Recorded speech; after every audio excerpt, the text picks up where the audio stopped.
They can't identify him. But his teeth are still in place. So then we luckily, and say this luckily, Bobby's, he had a root canal the week before.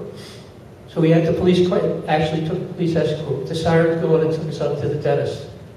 Or down to the dentist, I forget where. Oh, it was up from the dentist from the morgue. And we got the x-rays of his teeth. And we came down and the body was identified. This was on Thursday. And on Friday we took him home. And we buried him with it.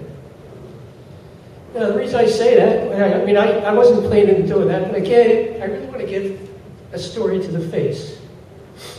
So you know, understanding what people that lose children.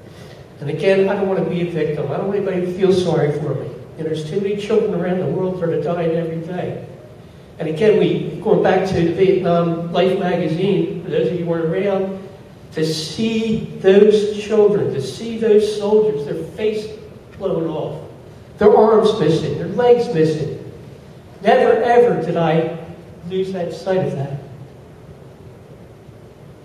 If there's a better case for never, ever, ever thinking of going to war, all those Life magazine pictures should be in the news every day.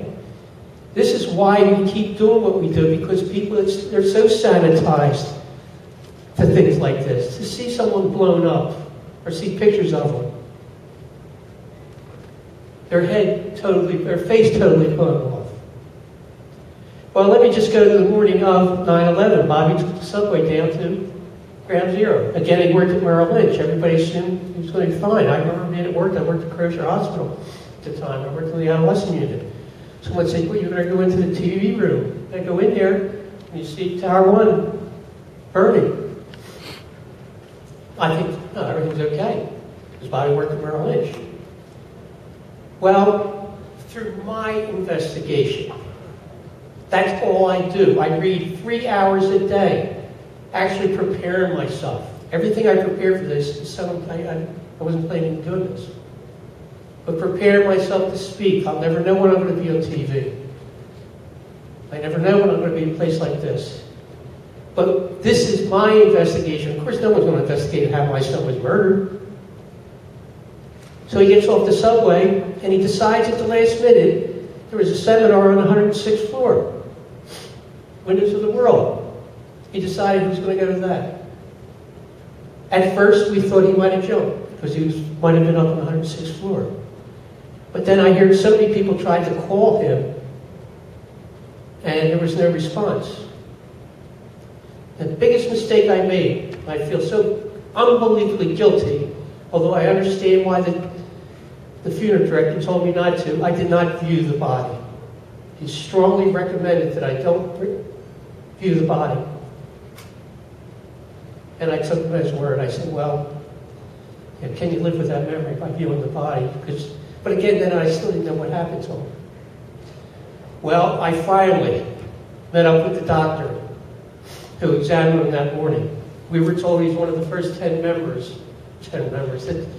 bodies found that morning. So I figured, geez, he couldn't have jumped. This is right after 9/11. So again, this is always what's going on. I really wanted to know how he died. It was so important to me. Well, talking to the doctor that examined him, he examined him the next day on the 12th. There wasn't that much to examine. But my take on it is, and this goes,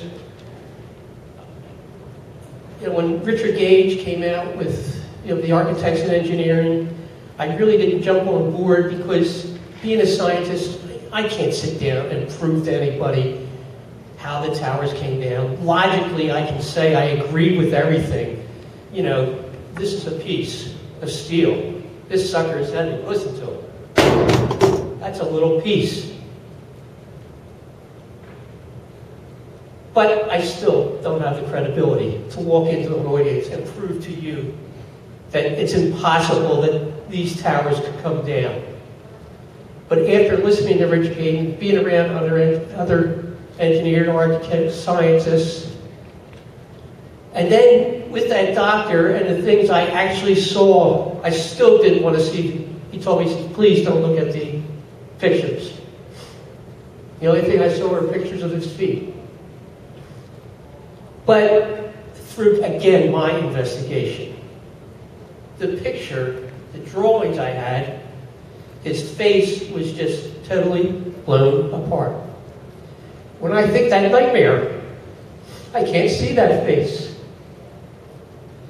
His nose was disappeared. His eyes were gone. Top of his head was knocked out. My thing is, I think he started walking, and he decided at the last minute to go into the towers.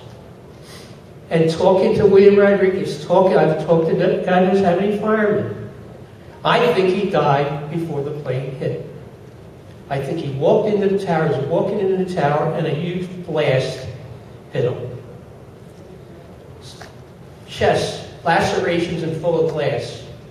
And he took a direct hit. Why? It could have been that piece of steel I just had in my hand, God knows. But can you imagine that piece? Just that thing. It's 10 to 15 pounds, just that little piece. Going, I don't know how many miles an hour, but I've heard reports of huge chunks that left the North and South Tower during the collapse. How many tons they are? They're going 60 miles an hour through the air into lower Manhattan. If I picked this up and threw it at someone and it hit him in the head, it would kill him immediately. Well, I think my son took a blast because he did not answer any of the phone calls. Again, this is my thinking. I think he got hit right away. That a blast as he was walking in, because the glass was all out within minutes. And of course, the story on that one was, well, the gas coming down the elevators, down the shaft, caused a great explosion in the lobby. But I don't know how many people, I'm just thinking, have you ever been up to the North Tower, South Tower? Huge columns of glass out there. And I've talked to people from Ladder 10, which is right next to the South Tower, right behind the South Tower. By the time they got there, all that was knocked out. And again, because scientists have told me, they said, it is impossible, absolutely impossible, that that gas would have come down that distance and created such an explosion. So from these investigations, I really have jumped on the bandwagon of architects and engineers, because it directly relates to my son's murder. That's my obligation.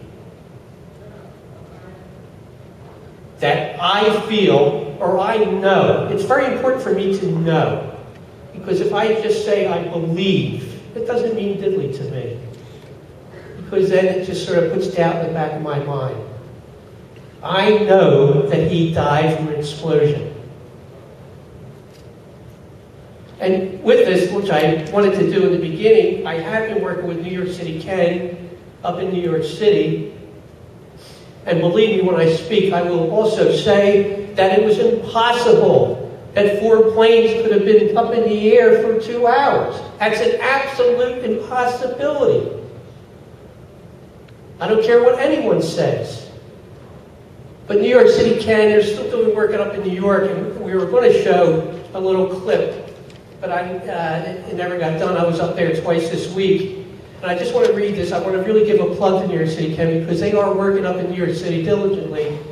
And I'm working with them to meet commissioners, 50 commissioners of New York City, to open up an investigation to the collapse of World Trade Center 7. It's their obligation to do that.